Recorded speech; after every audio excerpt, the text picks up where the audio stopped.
Pancasila. Belajar, bergerak, berbagi untuk negeri, kita menjalin kolaborasi. Belajar, bergerak, Walhamdulillahi min syururi anfusina wa min sayyiati a'malina may yahdihillahu fala mudhillalah wa may yudhlilhu fala hadiyalah. Asyhadu an la ilaha illallah wa asyhadu anna Muhammadan abduhu wa rasuluh. Allahumma sholli wa sallim ala sayyidina Muhammadin wa ala alihi wa ashabihi ajma'in, amma. Yang terhormat Bapak Kepala Sekolah SDN 1 Pamungpeut, Ibu calon guru penggerak angkatan 2 yang saya hormati, angkatan 11 yang saya hormati, Ibu yang sama-sama hadir di tempat ini yang sama-sama saya hormati pula.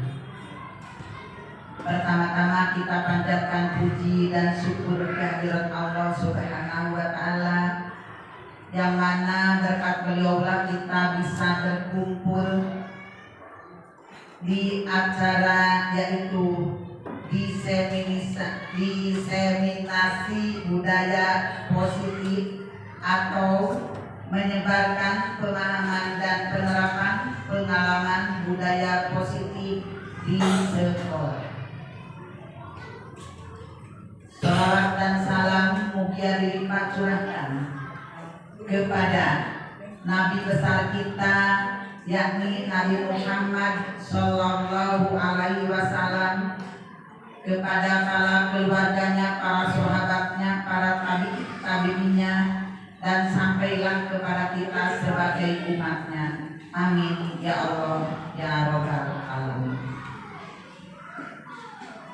Ibu bapak yang saya hormati dan Allah muliakan, insya Allah acara yang akan kita laksanakan pada hari ini yaitu yang ke-1 pembukaan, yang kedua pembacaan ayat suci Al-Quran, yang ketiga sambutan dari Kepala SDN 1 Pamungpeut, yang keempat penyampaian materi tentang budaya positif oleh calon guru penggerak angkatan 11 yaitu Ibu Linda Herlinda. Yang terakhir yaitu doa tutup. Alhamdulillah Ibu Bapak, insya Allah kita acara ini buka dengan bacaan basmalah. Bismillahirrahmanirrahim. Acara selanjutnya yaitu pembacaan ayat suci Al-Quran. Mari kita bersama-sama membacakan surah Al-Fatihah.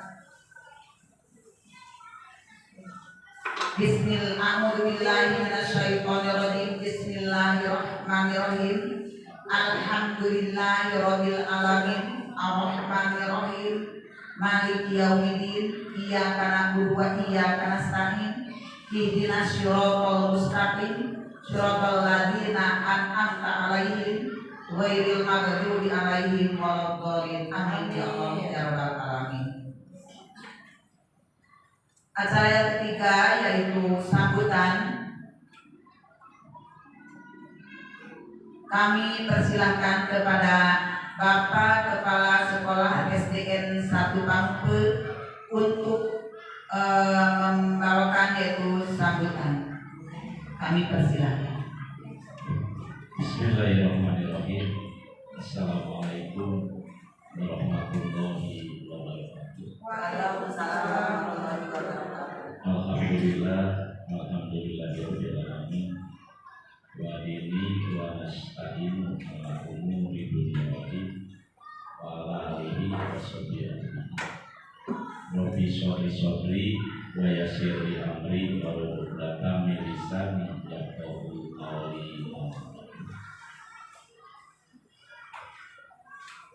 CGP calon guru penggerak Ibu Haja Linda SPD yang saya hormati, guru-guru dan serta SDN 1 Pamangpeuk yang saya hormati. Pertama-tama marilah kita panjatkan puji syukur kehadirat Ilahi yang mana pada kesempatan ini kita dapat berkumpul dalam acara program Guru Bergerak, yaitu akan membahas mengenai diseminasi budaya positif di lingkungan pendidikan SDN 1 Pamangpeuk. Yang mudah-mudahan pada pelaksanaan ini kita dapat berjalan dengan lancar dan mudah-mudahan ada dalam kesuksesan dan mudah-mudahan ada dalam lindungan Allah Subhanahu wa Ta'ala. Rahmat beserta salam kita limpah curahkan kepada junjungan kita Nabi besar Muhammad Shallallahu Alaihi Wasallam, kepada keluarganya, kepada para sahabatnya, dan kepada kita semua yang taat patuh pada ajarannya sampai yaumul akhir. Amin ya Allah ya.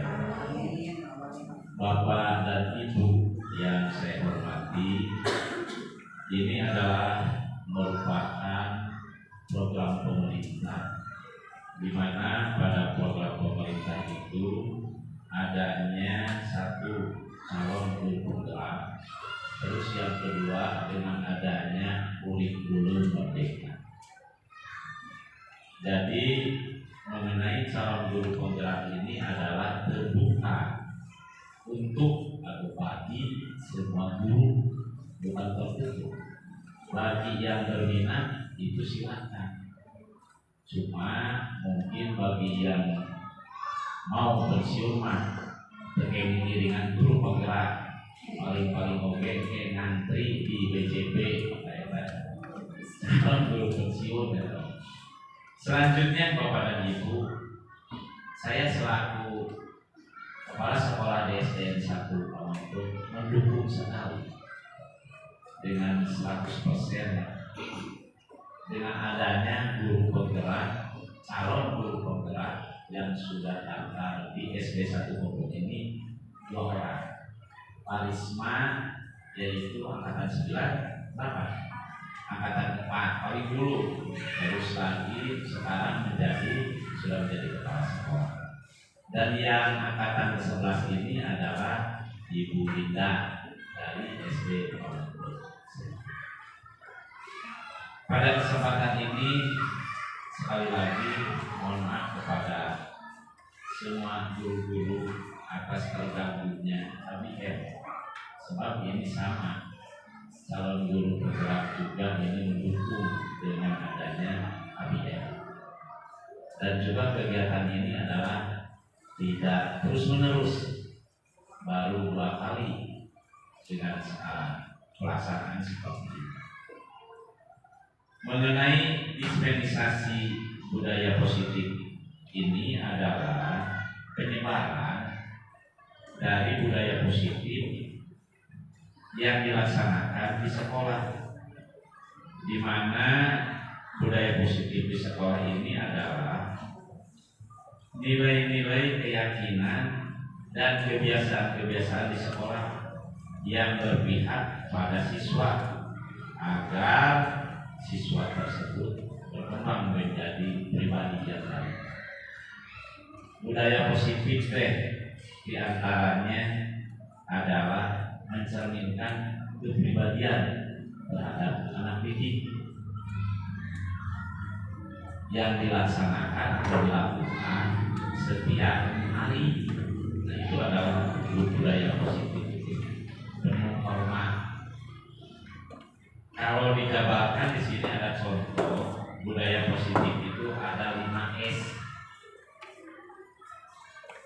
5S itu sebenarnya harus dilaksanakan setiap hari, malah di lingkungan rumah juga, di lingkungan sekolah juga harus. Terhadap anak didik, senyum, sapa, salam, sopan, santun. Nah, itu berhubungan sekali dengan diseminasi budaya positif. Bulan datang-datang dari gorowokan, nah itu adalah bukan positif. Tapi begitu datang, anak itu kepada guru sudah senyum, terus lagi sapa, terus memberikan salam, sopan, santun. Di sekolah itu lain kopi, lain masakan, lain kepala, maka lain pemikiran anak. Jadi hanya beberapa persen yang bisa melaksanakan 5S.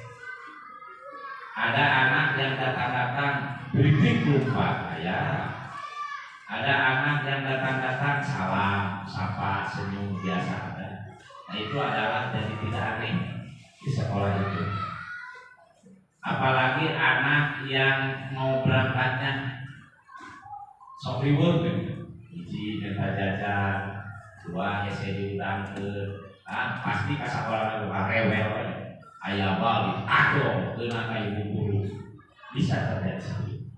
Nah maka dengan itu mudah-mudahan dengan adanya dispensasi budaya positif ini itu bisa menanamkan mencerminkan terhadap anak didik, khususnya anak didik yang ada di SD Pondok 1 Hilang Bara kehilangan anak didik mulai, khususnya bisa menanamkan atau ditanamkan di SD Pondok 1. Dan juga kami atas nama kepala sekolah mengucapkan selamat ke Ibu Linda, berjuang terus batu-batulah dengan darah penghabisan, berjuang merdeka bagian korupsi batu dan kurang berjuang dengan fokus, berjuang dengan Zoom, kurang tidur, kurang makan, itu sudah biasa. Banyak nawe si abang mah tabelah digigir bang mana saya mah lepok ibu tidak bakal seperti itu. Sebab ini adalah non-stop 24 jam daya waktu. Kadang-kadang pagi Zoom, kadang-kadang siang, kadang-kadang sore sampai malam. Nah itu sudah biasa. Saya ucapkan selamat. Terus lagi 6 bulan ya nih 9 bulan. Berdiri 9 bulan. 6 mudah-mudahan 6 bulan beres dengan mendapatkan sertifikat, bukan calon lagi bakal nanti guru penggerak. Sekarang mah baru CGP baru 1 bulan ya berjalan. Nah itu sambutan atau arahan atas nama kepala sekolah, dan juga mohon kepada guru-guru yang lain juga kepada orang tua bisa memaklumi keadaan yang seperti sekarang. Mudah-mudahan setelah Ibu Linda bisa menyusul guru-guru yang lain seperti anu muda toh mulai pensiun, anu muda sok angkatan 15. Nah itu Umi masih muda 27 tahun Umi siapa. Hanya itulah sambutan dari kami, dan sekali lagi khususnya kepada orang tua, ini program ada orang tua ibu ya, mohon di share kepada orang tua semua dorong-dorongan bagi anak kita yang akan lomba di tingkat kabupaten.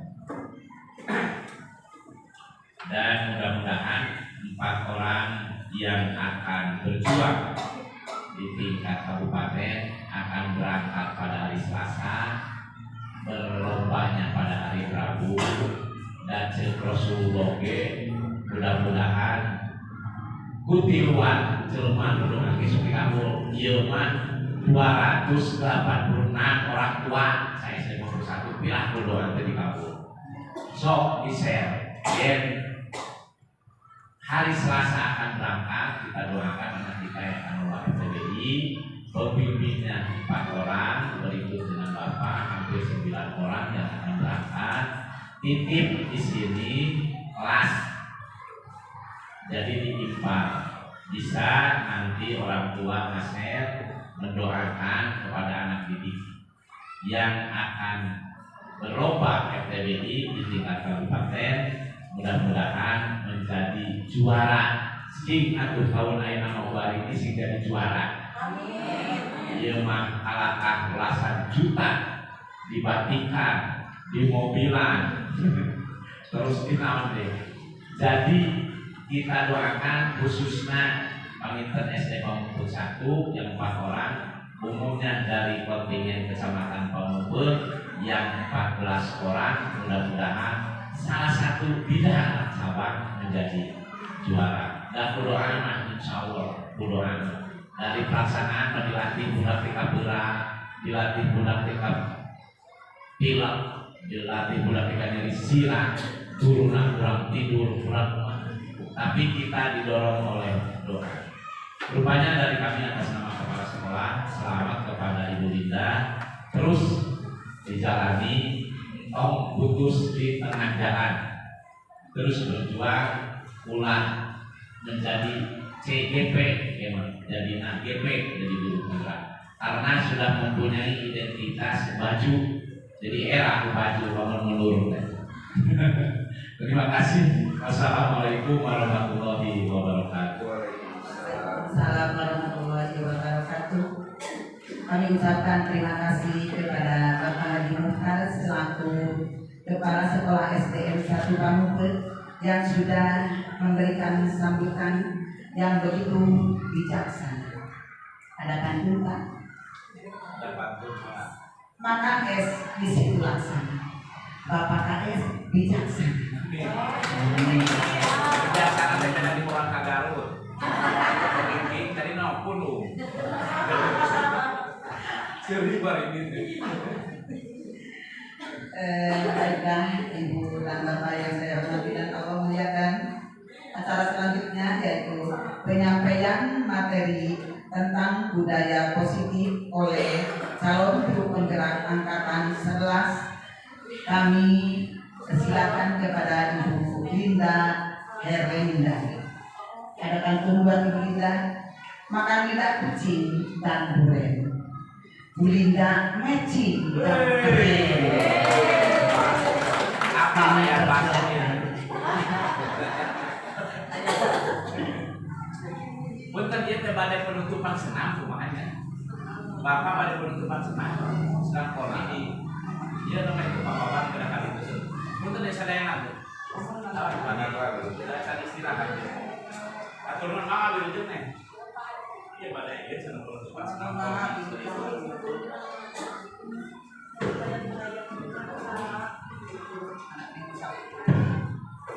Bismillahirrahmanirrahim. Assalamualaikum warahmatullahi wabarakatuh. Terima kasih kepada rekan-rekan guru semuanya yang telah hadir dalam acara hari ini, yaitu acara diseminasi budaya positif di sekolah. Sebelumnya saya minta maaf karena telah mengganggu waktu Bapak dan Ibu guru untuk melaksanakan HBM di kelas. Di sini saya akan melaksanakan salah satu tugas dari calon guru penggerak angkatan 11, yaitu menyebarkan budaya positif terhadap rekan sejawat di sekolah. Penyebaran pemahaman dan penerapan pengalaman budaya positif di sekolah. Yang pertama yang kita akan bahas yaitu konsep inti budaya positif. Yang pertama, perubahan paradigma belajar. Yang kedua, disiplin positif. Yang ketiga, nilai-nilai kebajikan.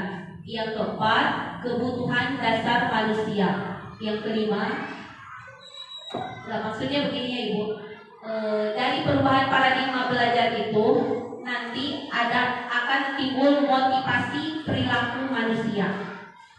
Dari disiplin positif nanti akan ada posisi kontrol dulu. Terus nilai-nilai kebajikan nanti akan ada keyakinan kelas dan kebutuhan dasar manusia. Di mana di sini ada segitiga restitusi. Semua konsep inti budaya positif ini terangkum dalam modul guru penggerak. Ini terdapat di modul 1.4 tentang budaya positif. Pembelajaran dengan paradigma baru. Pembelajaran paradigma baru atau kurikulum merdeka merupakan pembelajaran yang berorientasi pada penguatan kompetensi, dan pengembangan karakter yang sesuai dengan dimensi profil pelajar Pancasila. Kurikulum Merdeka memastikan bahwa praktik pembelajaran yang dilakukan di sekolah benar-benar berpusat pada siswa atau student-centered learning, yang mana setiap siswa dipastikan melakukan kegiatan belajar yang sesuai dengan kebutuhan dan tahap perkembangannya, sesuai teori psikologi modern, yaitu untuk mewujudkan profil pelajar Pancasila. Mungkin rekan-rekan semuanya sudah tahu ya, sudah mengenal tentang profil pelajar Pancasila. Di mana dalam profil pelajar Pancasila kemarin kita sudah membahas tentang visi sekolah. Nah, di sana tercantum juga tentang beriman, bertakwa kepada Tuhan Yang Maha Esa dan berakhlak mulia. Yang kedua, berkebinekaan global. Yang ketiga, bergotong royong. Nah, bergotong royong di sini tidak hanya terfokus anak menyelesaikan tiket sekolah, tetapi bergotong royong di sini juga menyangkut tentang kolaborasi ya, kolaborasi antara murid dengan guru, guru dengan guru, guru dengan kepala sekolah, juga guru dengan orang tua siswa. Di mana di sekolah kita alhamdulillah kolaborasi antara guru dengan orang tua siswa sangat baik dan berjalan sangat lancar. Yang selanjutnya yaitu kreatif, terus bernalar kritis dan mandiri. Next. Sebelum melangkah ke konsepsi teori kontrol, sebelumnya barangkali ada yang bersedia menjawab dari rekan semuanya. Apa itu budaya positif dulu ya, sebelum kita masuk ke konsepsi tentang teori kontrol. Ada yang bersedia memberikan contoh tentang budaya positif?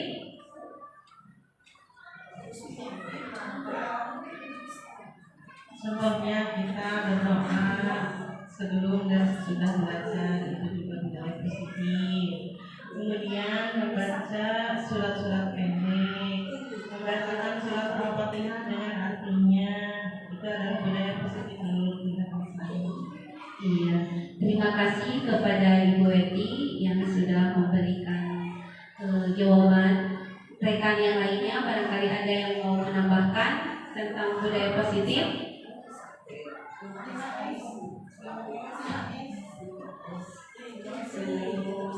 Ketika datang ke sekolah kita jangan motor. Iya, Lalu salam, lalu sapa apa kabar, bagaimana kabarmu, baik, ya walaupun juga di rumah dari dapat sapa antara siswa, antara guru dengan siswa ketika mau belajar jadi enggak langsung mengajar, tapi kita berikan sapa yang manis. Kalau iya. Terima kasih kepada Ibu Yati. Oh iya, Ibu mau menambah ya?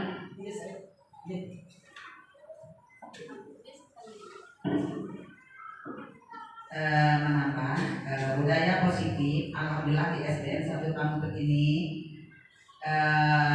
sholat duha itu budaya positif, dan dilanjutkan dengan tadarus Al-Quran, itu juga termasuk budaya positif. Dan khusus di kelas 6 program GPAI di SDN 1 Kampung biasa sebelum belajar dimulai membaca Al-Quran, tadarus Al-Quran, satu orang satu ayat. Jadi 1 tahun itu pas 30 juz itu selesai. Terakhir yaitu semuanya khatamil Quran. Itu budaya positif di SDN 1 Kampung sudah beberapa tahun dilaksanakan. Terima kasih. Iya, alhamdulillah ya. Di kita itu sudah berjalan berbagai macam budaya positif. Dan Dan memang di setiap kelas kita itu seperti pembiasaan sudah dilaksanakan dari dulu ya, alhamdulillah. Ya, terima kasih kepada rekan-rekan semuanya yang sudah memberikan penjelasan. Kita lanjut ke miskonsepsi tentang teori kontrol. Apakah masih semangat, Ibu? Semangat. Biar semangat, kita screening dulu ya. Semangat. Ibu GPAI mau membantu. Kita tepuk semangat aja ya. Kita tepuk 1 kali bilang yes. Tepuk 2 kali, oke. Tepuk 3 kali, semangat. Tepuk 4 kali, apa Bu?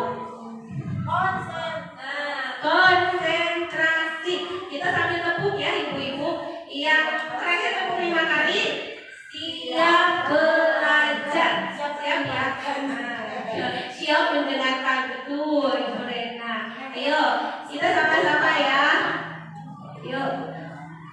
Tepuk lagi ya. Tepuk 1, yes. Sambil tepukan. Tepuk 1, yes. Tepuk 2, oke. Tepuk 3, semangat. Tepuk 4, konsentrasi. Tepuk 5, siap belajar. Iya. Sekali lagi ya. Iya. Iya. Ayo Ibu, boleh bantu sama Ibu? Oke.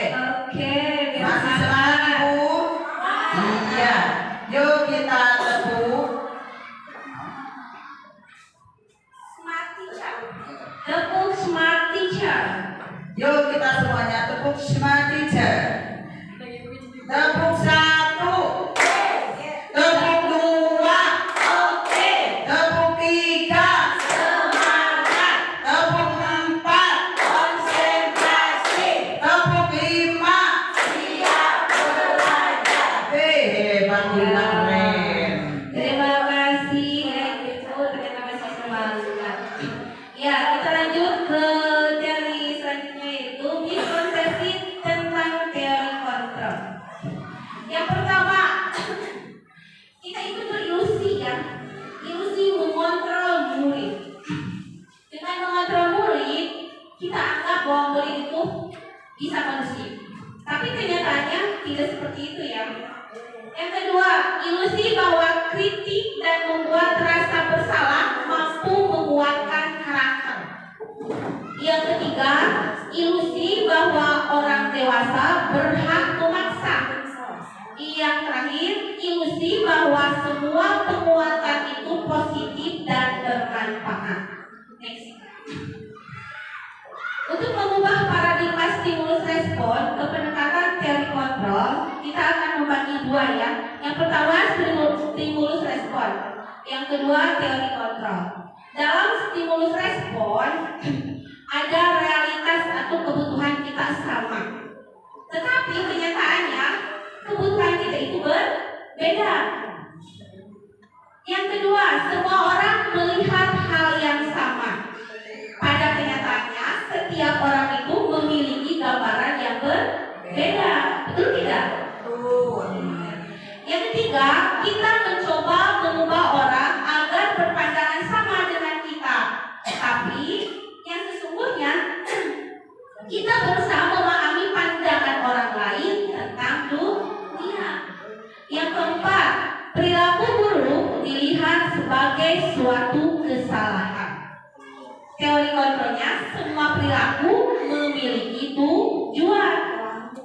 Yang selanjutnya, orang lain bisa mengontrol saya, tetapi hanya Anda yang bisa mengontrol diri Anda sendiri. Berarti hanya kita yang bisa mengontrol diri kita sendiri, bukan orang lain.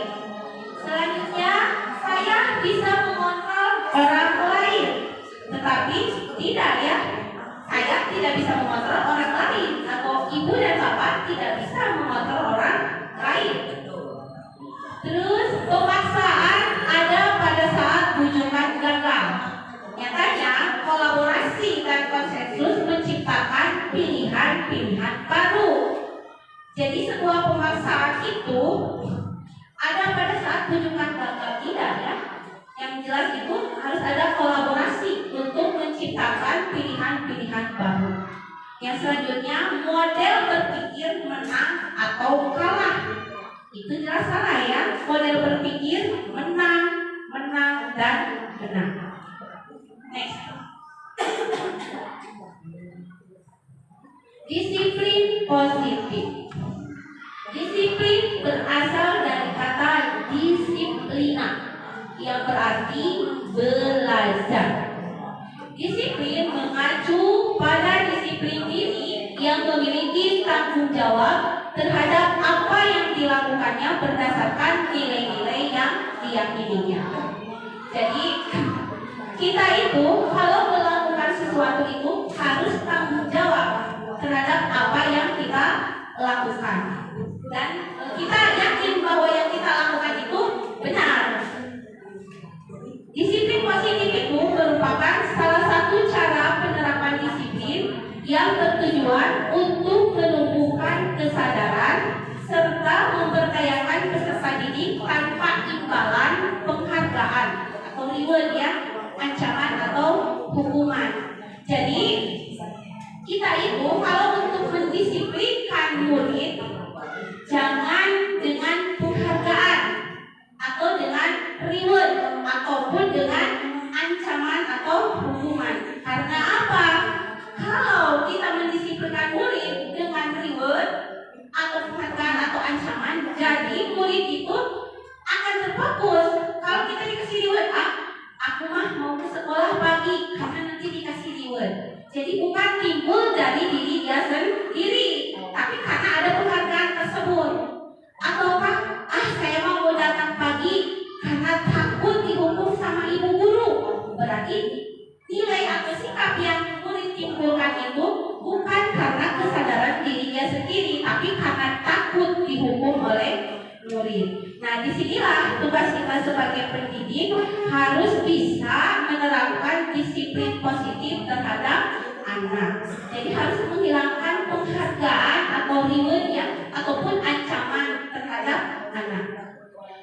Terus sebagai pendidik juga tujuan kita adalah untuk menciptakan peserta didik yang memiliki disiplin diri seperti yang saya tadi katakan, sehingga mereka mau berperilaku mengacu kepada nilai-nilai kebajikan universal dan memiliki motivasi intrinsik dalam perubahan perilaku ke arah yang lebih baik.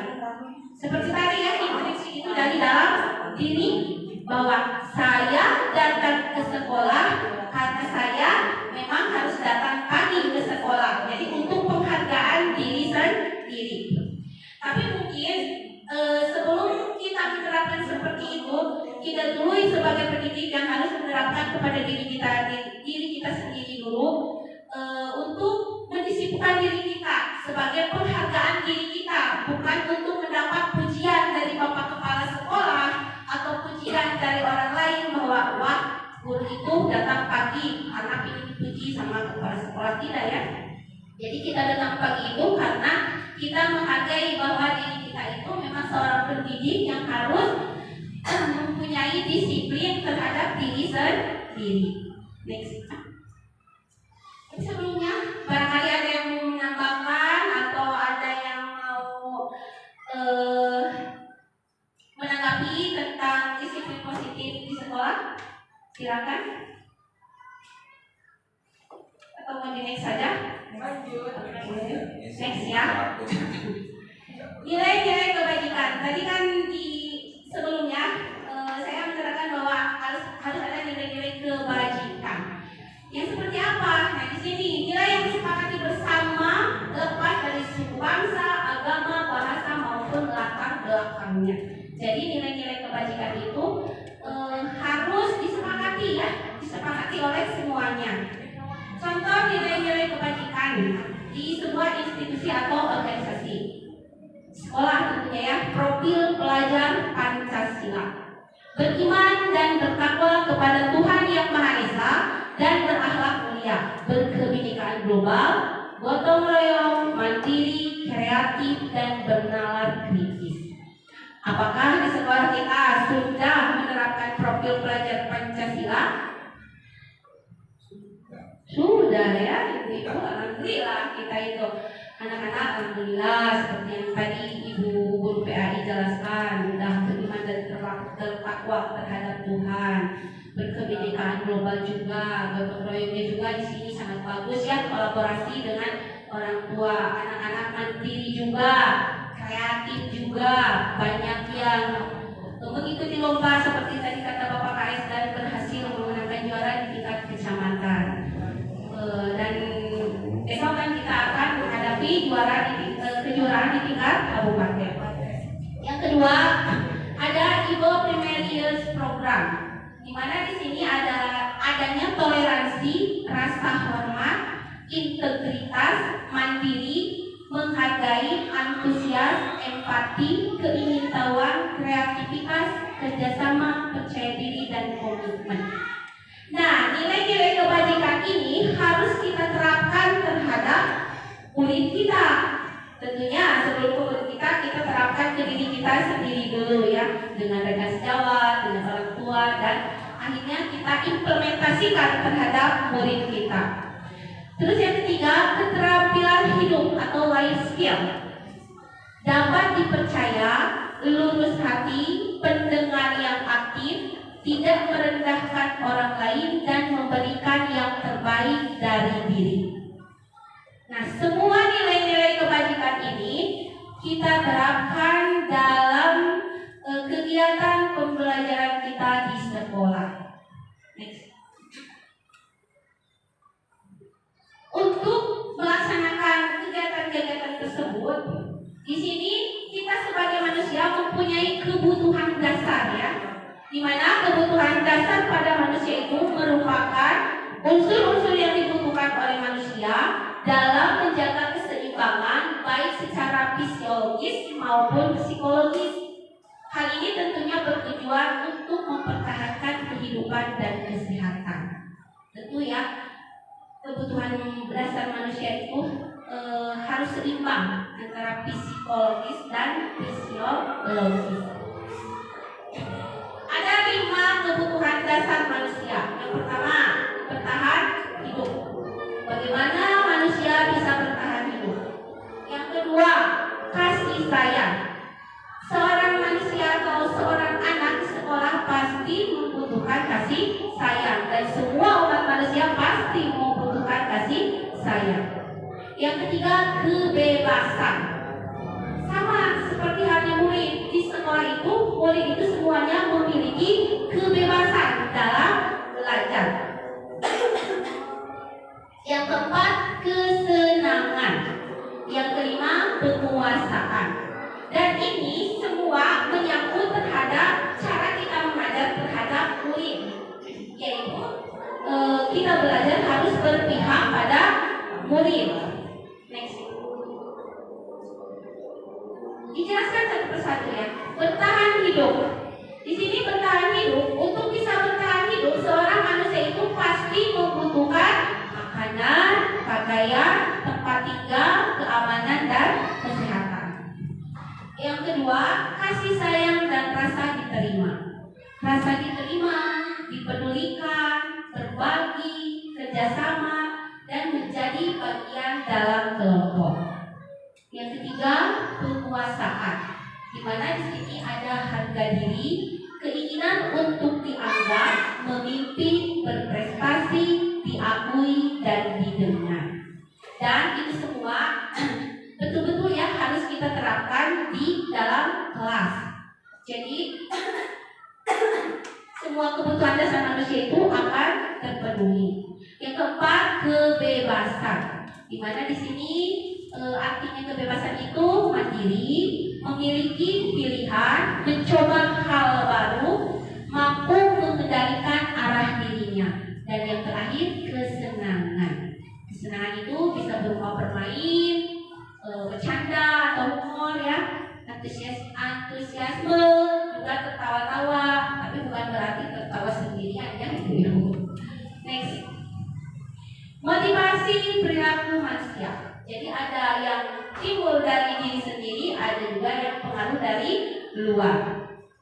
Motivasi untuk ekstrinsik itu biasanya untuk menghindari ketidaknyamanan atau hukuman, seperti yang tadi. Anak datang ke sekolah lebih pagi karena takut dihukum atau ingin mendapatkan Yang kedua, untuk mendapatkan imbalan atau penghargaan dari orang lain. Nah, itu yang ribut tadi itu.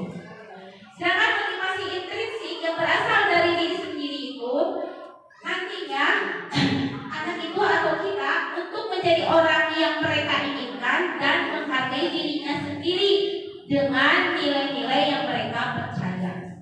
Jadi intinya mendisiplinkan diri kita itu bukan karena kita ingin dipuji oleh orang lain, tapi itu untuk penghargaan diri kita sendiri, sehingga nanti orang lain juga akan menilai bahwa apa yang kita lakukan itu sudah benar ataukah tidak, atau pujian tetapi memang itu timbul dari diri sendiri.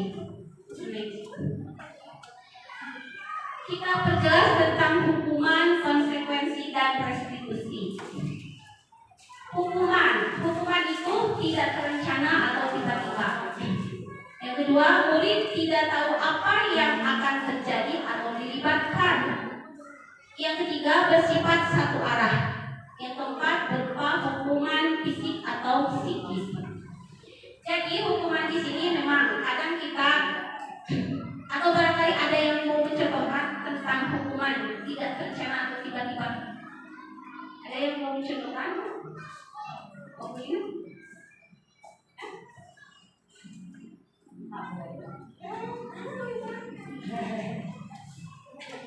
Mau mencontohkan?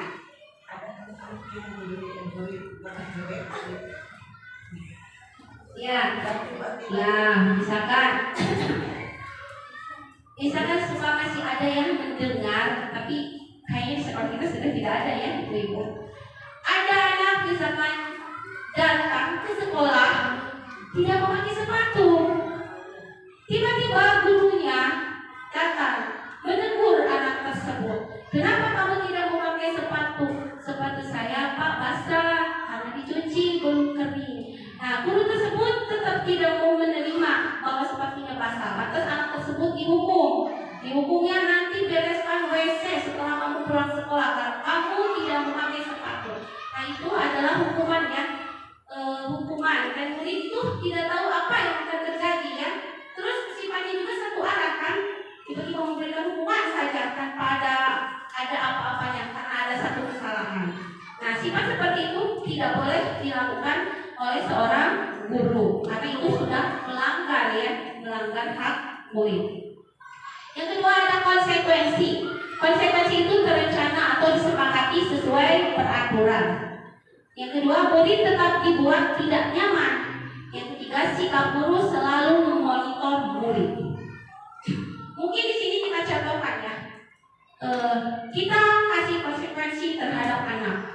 Karena kita guru, kita kasih komitmen dengan anak bahwa kalau anak yang buang sampah sembarangan dihukum dengan harus membayar uang misalkan, dimasukkan ke dalam uang kas misalkan, atau anak yang membuang sampah sembarangan nanti membereskan kantor guru. Nah, seperti itu. Kita buat peraturan seperti itu. Terus siswa itu kan mau tidak mau harus melaksanakan, nyaman tidak nyaman harus melaksanakan karena itu perintah dari guru. Sikap guru kita juga memonitor murid bahwa si itu buang sampah sembarangan, nanti kasih hukuman sesuai dengan kesepakatan yang telah kita sepakati. Nah, hal itu tidak boleh terjadi. Yang ketiga, restitusi. Di mana restitusi di sini adalah proses menciptakan kondisi bagi murid untuk memperbaiki kesalahan. Yang kedua, proses kolaboratif yang mengajarkan murid untuk mencari solusi sendiri. Nah, inilah yang harus kita laksanakan di sekolah. Dan di dalam CGP ada yang dikenal dengan segitiga restitusi. Next. Sebelum kita melangkah ke tentang segitiga restitusi, kita harus tahu dulu 5 posisi kontrol guru. Yang pertama, penghukum. Yang kedua, membuat orang merasa bersalah. Yang ketiga, sebagai teman. Yang keempat, pemantau. Dan yang kelima, manajer. Next. Nah, di sini saya kasih contoh penerapan 5 posisi kontrol guru. Yang pertama, kasusnya siswa tidak memakai atribut lengkap saat upacara bendera.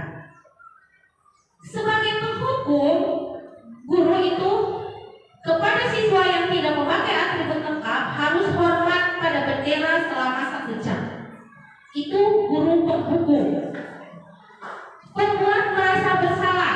Contohnya, berapa kali ibu atau bapak harus memberitahu kamu selalu saja mengecewakan ibu atau bapak. Itu guru yang posisinya berada pada posisi pembuat murid merasa bersalah. Yang ketiga, guru sebagai teman. Ayo dong, ikuti aturan sekolah. Tolong bantu ibu ya sekali ini. Ya sudah, tidak apa-apa. Lain kali jangan sampai berbuat seperti itu lagi ya. Next. Peran guru sebagai pemantau. Nah, di sini kamu sudah melanggar peraturan sekolah. Kamu tahu konsekuensinya? Setelah upacara, kamu beli atributnya ke koperasi dan jangan diulang lagi. Itu posisinya sebagai pemantau. Dan yang terakhir adalah sebagai manajer. Apakah kamu tahu kesalahanmu? Kira-kira bagaimana kamu memperbaiki kesalahanmu? Posisi kontrol apakah aku? Menurut ibu, saya kecewa sekali dengan kamu. Kamu tidak pernah melakukannya. Kamu tidak pernah benar melakukannya. Apa rencanamu untuk menyelesaikan masalah ini?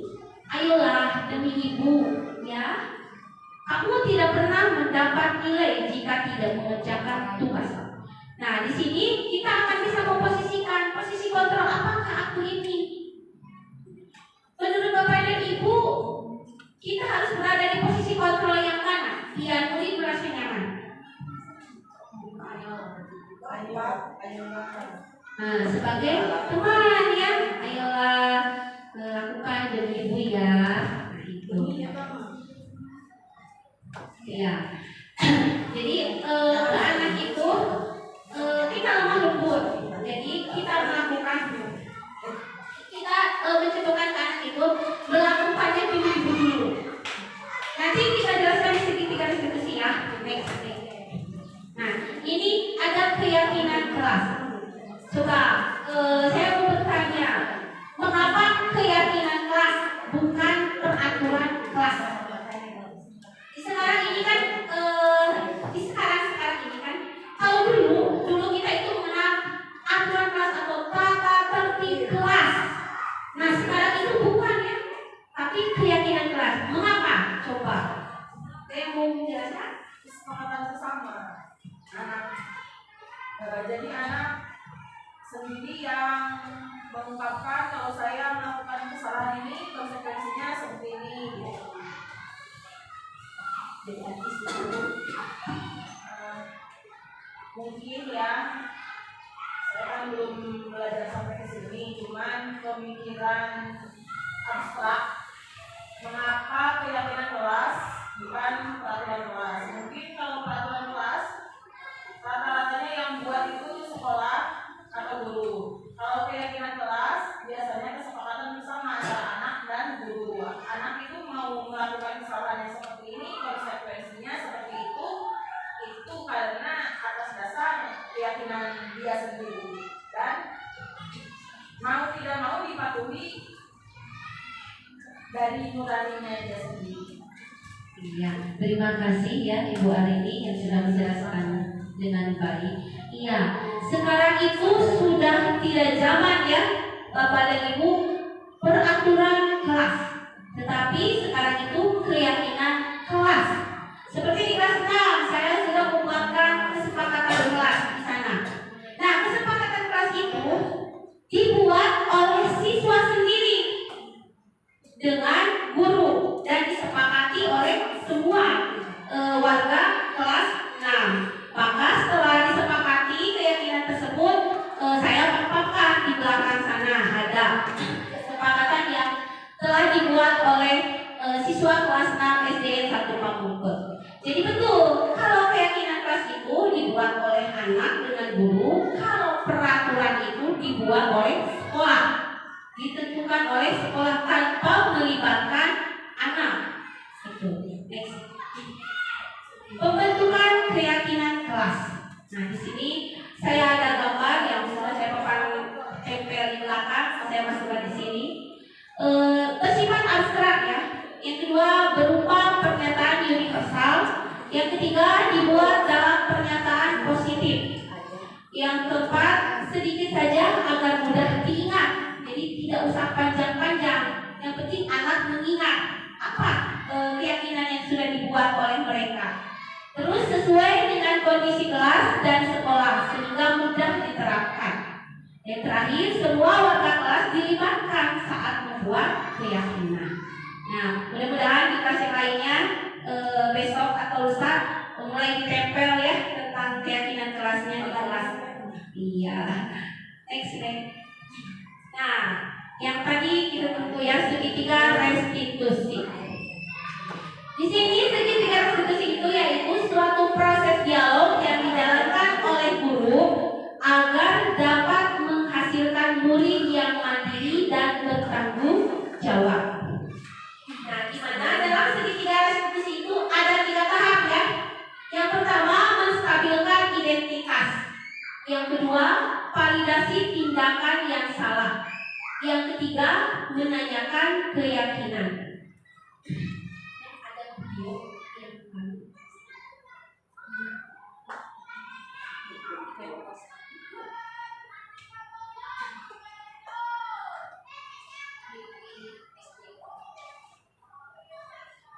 sebelum kita putar video, dijelaskan dulu sedikit ya.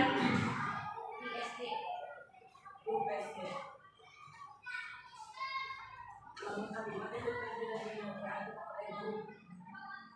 Semuanya digunakan wifi-nya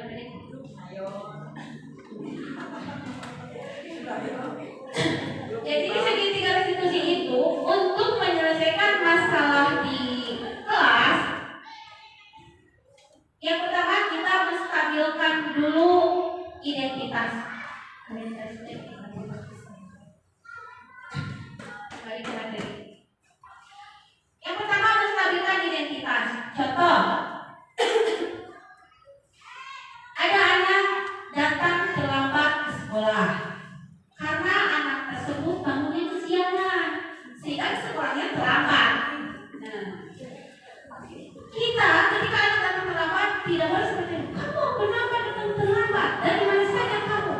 Nah, itu bukan solusi yang baik. Jadi yang pertama harus kita lakukan, kita panggil anak tersebut. Kita berdialog dengan anak tersebut untuk menstabilkan identitas. Biasa kita mengucapkan selamat pagi atau selamat siang, apa kabarnya?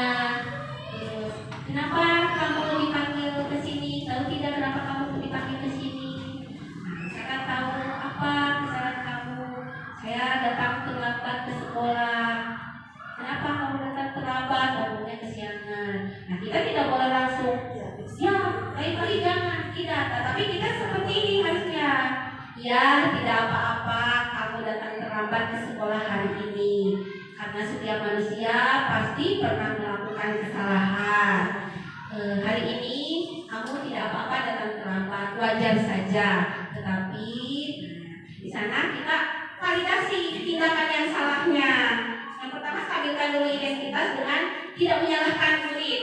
Yang kedua baru kita melakukan validasi terhadap tindakan murid yang salah. Jadi kedepannya tidak boleh bangun terlambat. Supaya bangunnya tidak terlambat, berarti tidurnya harus lebih awal. Nah, seperti itu. Dan yang terakhir kita menanyakan keyakinan. Kita sangkut pautkan dengan keyakinan kelas yang sudah dibuat. Contoh di kelas 6 ada kehadiran, bahwa di sana setiap siswa harus datang tepat pada waktu di awal ataupun di jam pembelajaran. Maksudnya di jam pelajaran setelah istirahat harus datang tepat waktu juga ke sekolah. Pulangnya juga insya Allah bakal tepat waktu juga. Nah, di sana kita tanyakan apakah kesalahan yang tadi itu sesuai tidak dengan keyakinan yang sudah kita buat. Pasti anak akan menjawab tidak.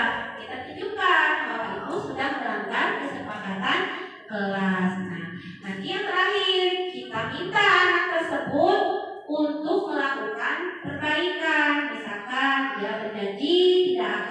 mengulangi kesalahan yang sama. Nah, itu yang harus kita lakukan dalam menangani permasalahan di kelas. Jadi kita semua harus melakukan segitiga restitusi.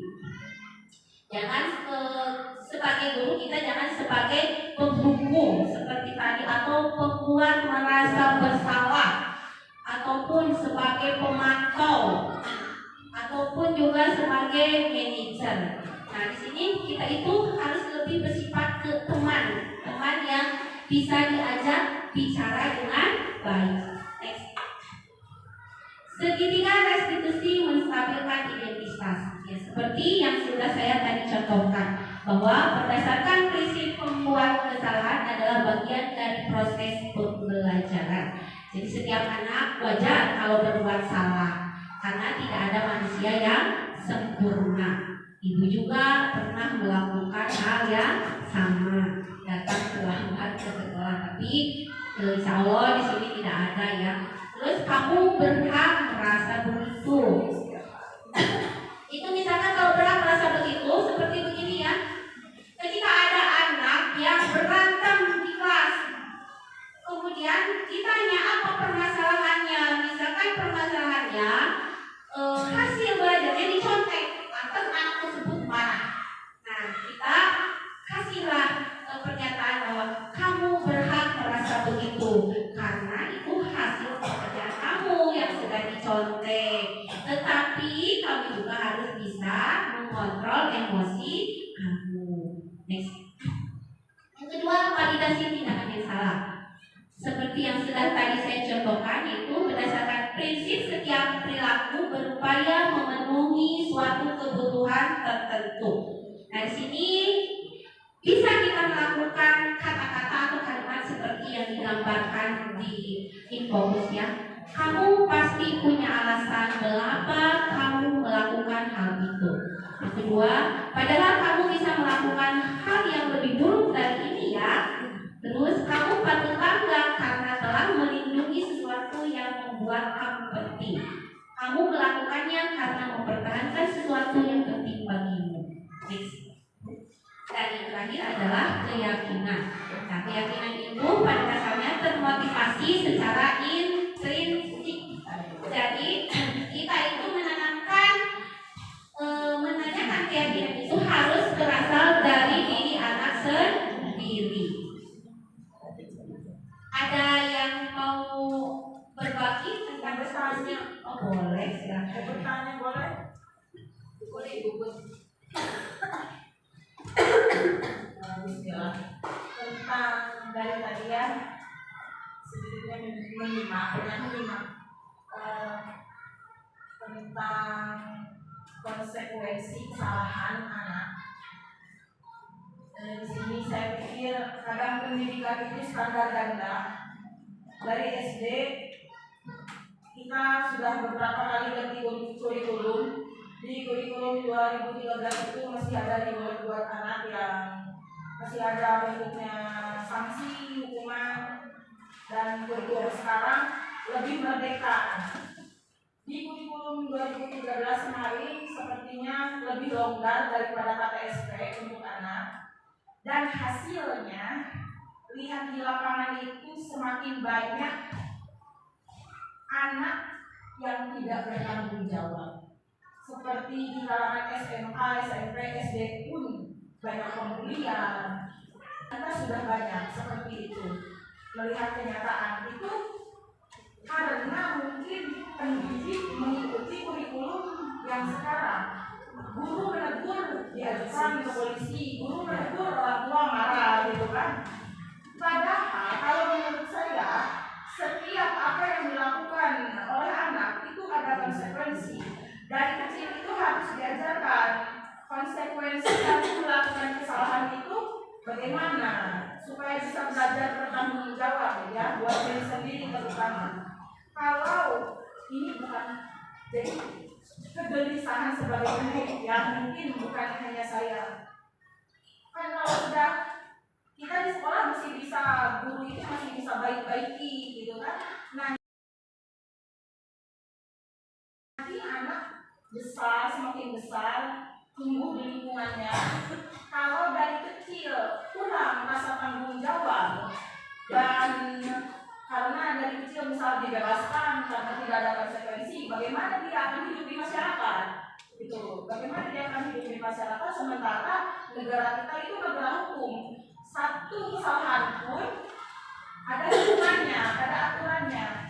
Terus lihat Indonesia zaman kita pendidik, guru, tugasnya kan ini anak itu benih-benih kedepannya mau dijadikan apa gitu kan? Mau dijadikan apa itu tergantung guru dan orang tua di masa kecil. Bandingkan dengan se-Asia Tenggara itu karena ada denda dan aturan-aturan. Lalu bagaimana dengan Indonesia? Kita dari masih kecil diberi kemerdekaan yang banyak. Lalu bagaimana anak mempertanggungjawabkan? Buat disampaikan dan tidak Iya, siap. Terima kasih. Hanya mungkin sedikit ya, karena memang kurikulum di kita ini seperti ini, mungkin tugas kita itu yang tadi penekanan intensifnya. Jadi kita itu menekan kepada anak untuk mempertanggungjawabkan apa yang dia lakukan. Jadi kita ngasih pemahamannya itu untuk menyadarkan anaknya dari diri anak sendiri. Kalau berbuat sesuatu itu pasti ada resikonya. Berbuat A pasti resikonya A, seperti itu. Jadi kita akan lebih menekankan motivasi intrinsiknya anak gitu. Bahwa berbuat sesuatu itu harus diyakini bahwa itu betul. Jangan berbuat sesuatu itu diyakini salah nanti hasilnya. Nah itu. Untuk materi atau penyampaian yang tadi Ibu katakan, nanti insya Allah saya bawa ketika lokal kalian 3 tanggal 14 September ya. Nah mungkin untuk di sini di kalangan kita di sekolah kita itu kita sebagai guru harus menanamkan dulu motivasi intrinsik terhadap anak didik kita. Jadi supaya apa yang mereka lakukan itu dipertanggungjawabkan oleh mereka sendiri. Terima kasih. Next. Contoh penerapan segitiga revolusi tadi sudah saya bahas ya. Contoh-contohnya next saja ya. Dilanjut saja ya. Nah, iya betul memang lemahnya memang seperti itu ya. Kalau di hukum, cuman kalau masalah ranah hukum sebagai pendidik kita tidak bisa berbuat apa-apa. Hanya kita sebagai pendidik di sini tugas kita berarti meyakinkan anak dari dalam diri anak tersebut bahwa untuk melakukan sesuatu itu harus sesuaikan dengan diri anak tersebut. Jadi timbulkan dulu keyakinan dalam dirinya bahwa melakukan ini salah. Nah inilah yang betul. Nah itu ya. Ada yang mau menambahkan lagi dari materi yang saya sampaikan di sini? Tentang budaya positif, kita sharing saja, nggak apa-apa. Ya?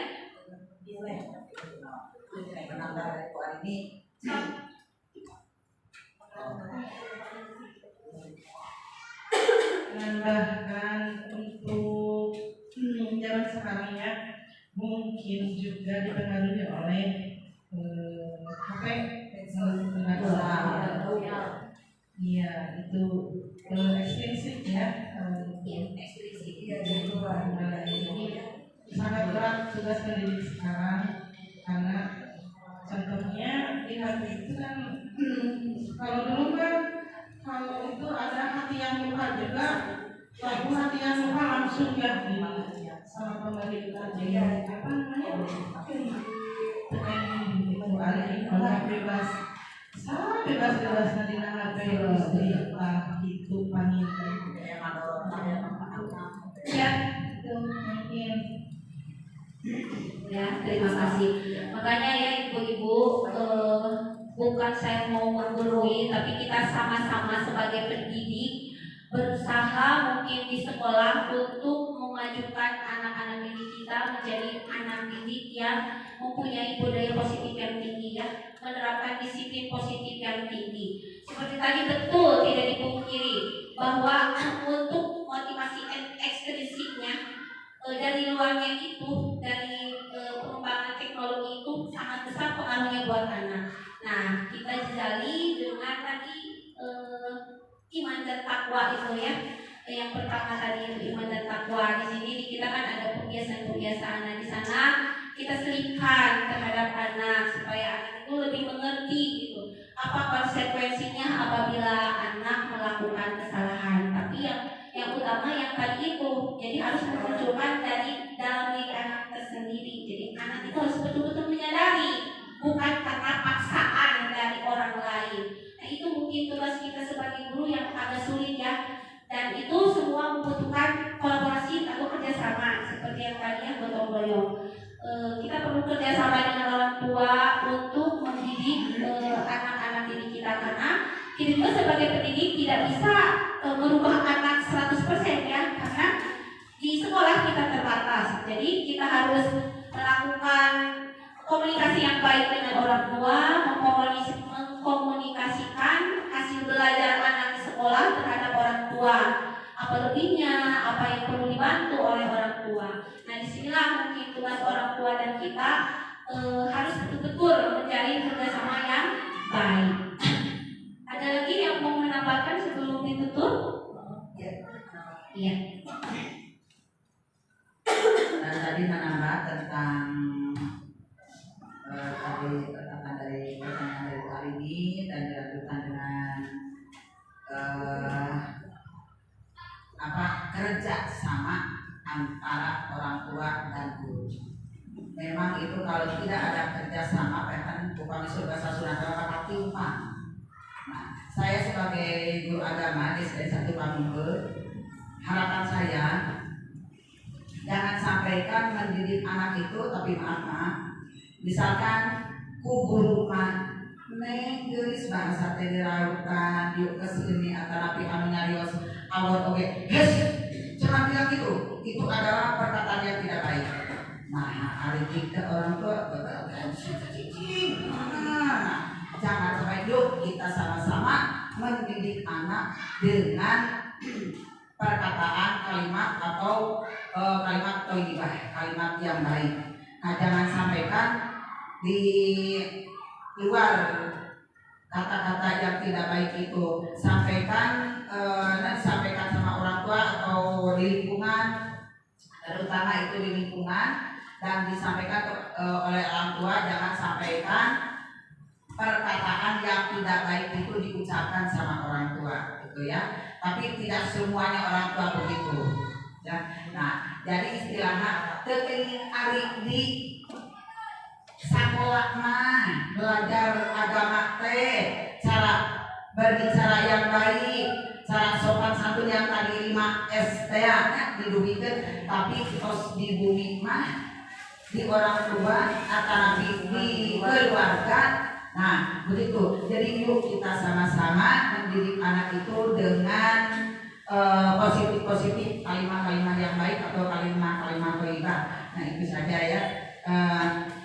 Dan Ibu Arini tadi pertanyaan yang begitu itu memang bagus. Dan memang di dunia itu di kurang tong anu ke masyarakat mah, tapi justru yang memberikan gitu manehana anu ikut andil, ikut ancur begitu. Nah, maka kurang didik we anak kurang sangka menjadi anak yang soleh dan soleha. Jangan sampai kan SD 1 naudzubillahi min dzalik ya. Ada yang tadi dikatakan sama orang yang hamil, naudzubillahi min dzalik ya. Yuk kita sama-sama antara orang tua dan guru, di keluarga, di kampung, dan khusus di sekolah kita, yuk kita sama-sama mendidik anak dengan sebaik-baiknya. Dengan ayeuna tos aya kurikulum merdeka. Sawi Ibu Linda ya tadi tos kasih kabar di sekolah makan ukur 1 atau di kadang 1 seseueur nama di lingkungan rumah. Nah, gitu aja nambah ya. Assalamualaikum warahmatullahi wabarakatuh. Terima kasih Ibu PHI. Dan betul ya Ibu, intinya kalau bisa kita sebagai pendidik adakan pertemuan 1 bulan sekali dengan orang tua untuk membahas tentang hasil belajar anak di sekolah. Dan saya sebetulnya mau mengajak, mau Bu Rena, mau Bu Arini, mau Bu Anissa, mau Bu Siti, ayo nanti ada pembukaan CGP angkatan ke-12.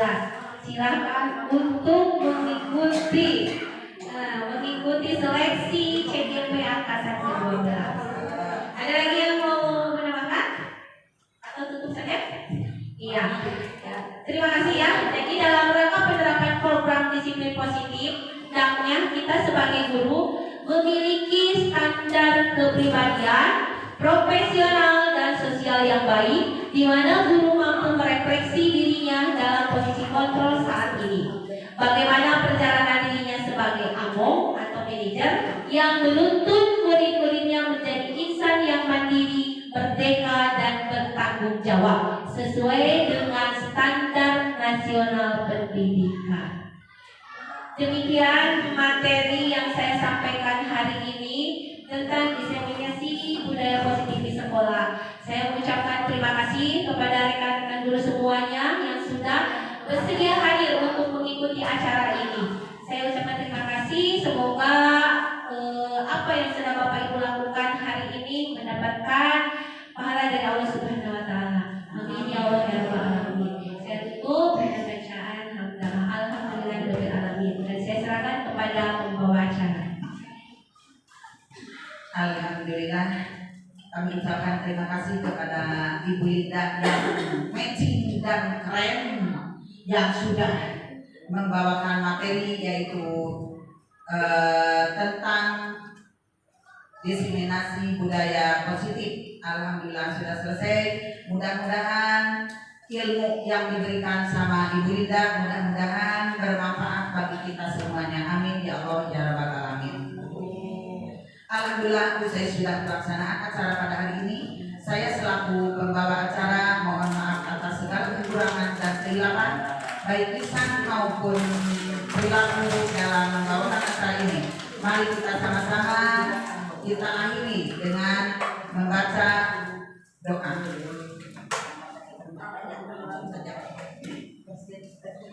Bismillahirrahmanirrahim. A'udzubillahi minasyaitonirrajim. Bismillahirrahmanirrahim. Rabbana atina fid dunya hasanah wa fil akhirati hasanah wa qina adzabannar. Allahumma rabbika rabbil izzati amma yasifun wa salamun alal mursalin walhamdulillahi rabbil alamin. Al-Fatihah. A'udzubillahi minasyaitonir rajim. Iyyaka na'budu wa iyyaka nasta'in. Ihdinas siratal ladzina an'amta 'alaihim ghairil maghdubi 'alaihim waladdallin. Amin ya Allah ya rabbal alamin. Subhanaka Allahumma wa bihamdika asyhadu an la ilaha illa anta astaghfiruka wa atubu ilaik. Wallahul muwaffiq ila aqwamit thoriq. Wassalamualaikum warahmatullahi wabarakatuh. Kita tutup dengan bacaan hamdalah. Alhamdulillahirabbil alamin. Tekad kuatkan hati negeri ini.